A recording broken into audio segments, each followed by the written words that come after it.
తెలుగు 99 కి స్వాగతం. మత ప్రచారం తప్పు కాదు. ఇతర మతాల ప్రార్థనా ప్రదేశాల్లో, తిరుమల లాంటి పవిత్ర ప్రదేశాల్లో మత ప్రచారం చేయడం మాత్రం తప్పు. రాజ్యాంగం మాట స్వేచ్ఛ ఇచ్చింది, ఎవరు దాన్ని తప్పు పట్టడానికి వీల్లేదు.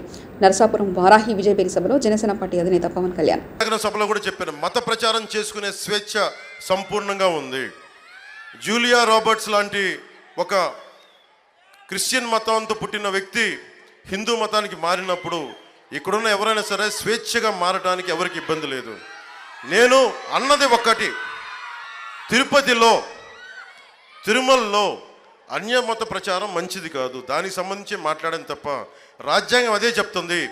ఎవరి మతాల్ని, బాబాసాహెబ్ అంబేద్కర్ గారి స్ఫూర్తి రాజ్యాంగం ఎలా ఉంది అంటే ఎవరి మతాల్ని వారు ప్రచారం చేసుకోవచ్చు, కానీ ఎక్కడ అంటే మస్జిద్కి వెళ్ళి హిందూ ధర్మాన్ని ప్రబోధించకూడదు, చర్చికి వెళ్ళి హిందూ ధర్మాన్ని ప్రబోధించకూడదు, అలాగే హిందూ దేవాలయాలకు వెళ్ళి అన్యమత ప్రచారం చేయకూడదు. అదే నేను అంది.